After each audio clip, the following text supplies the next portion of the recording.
All right, folks, there's some things that actually get your attention, and one of those things is this video I saw this morning of Viola Davis. Now, yesterday, The Hollywood Reporter held a breakfast honoring women in entertainment. Now, Viola Davis was honored with the Sherry Lansing Leadership Awards. In doing her speech, she courageously spoke up for women of color and black women in Hollywood. Not only that, she made it real uncomfortable for a lot of the white folks in Hollywood with what she had to say. I want to go to my panel, Teresa Lundy. I want to start with you first. Viola Davis, let's just say, let them know how she really feels. Viola Davis is 53, young, strong. What she did on that platform for The Hollywood Reporter was literally tell every woman in that audience, no matter what color, that I am a leader, I am purposeful, and I am daring, and that's why you awarded me today. When I see her, you know, I actually had to look back at some of her early work, and even in the sense that, you know, we didn't see her as, you know, in the last couple of years in like The Help, How to Get Away with Murder, and those leading roles, but we saw her kind of in those back end roles.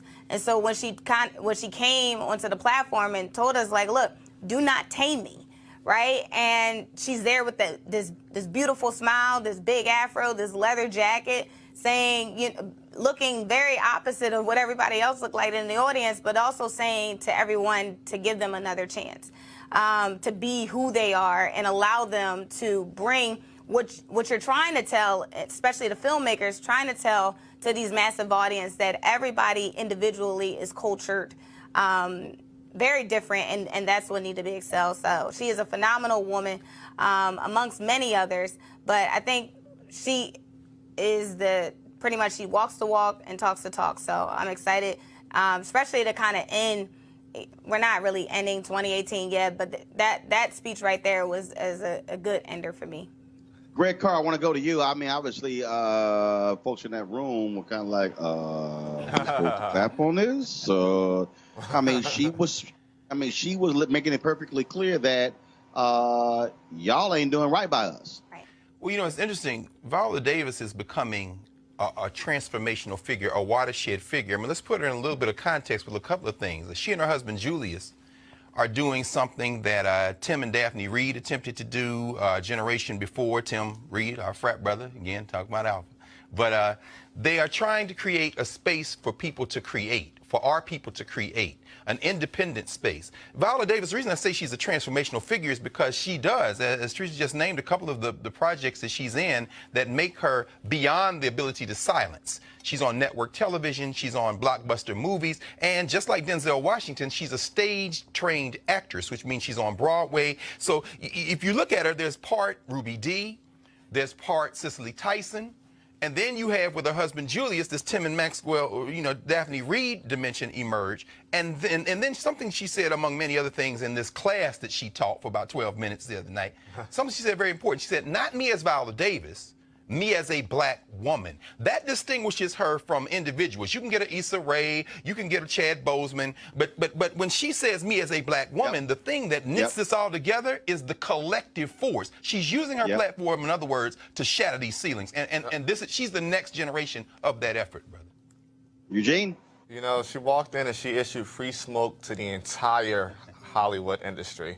You know, I don't want to, you know, make it seem like I'm, you know, belittling her by comparing her to a man, but you know, I would consider her the Jay-Z of black female actresses.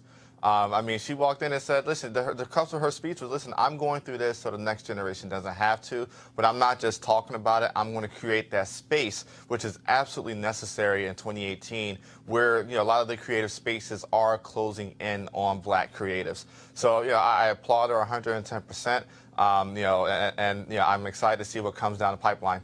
All right, folks, back to our Roland Mark Unfiltered video in just one moment. Transitioning to the holiday season, this time we start thinking about giving and sharing. Sometimes the best gift that you can give someone is an opportunity that could potentially change their lives. That's why our friends at Transatlantic Real Estate have created an investment opportunity for the everyday investor. It involves legal marijuana and crowdfunding. Now, we all know that legal marijuana has created one of the fastest growing industries in this country. We also know that crowdfunding makes it easy to be an early investor of an opportunity. Now, it's no brainer, folks. Here, this is very simple, but it gets even better. Transatlantic Real Estate is different, and they have a business model that is very simple to understand. They buy land that supports marijuana grow operations and lease it to licensed, high-paying tenants. Don't you hear that? You are investing in the landlord of a licensed marijuana farm in a high-growth market. Now, for a limited time, you can invest as little as $300 up to $10,000 before the company goes public. Now, here's some more good news. They have recently extended the offer, which means you still have time if you take action now. Keep in mind, you must complete and confirm your application to participate, so be sure to complete that process. Folks, don't spend all of your money over the holidays and end up with empty pockets. Instead, get a return on your investment. You could also consider making an investment for someone special. How's that for a holiday gift? To get started, go to marijuanastock.org. That's marijuanastock.org for you to get in the game and do it today. Now back to your Roland Martin Unfiltered video.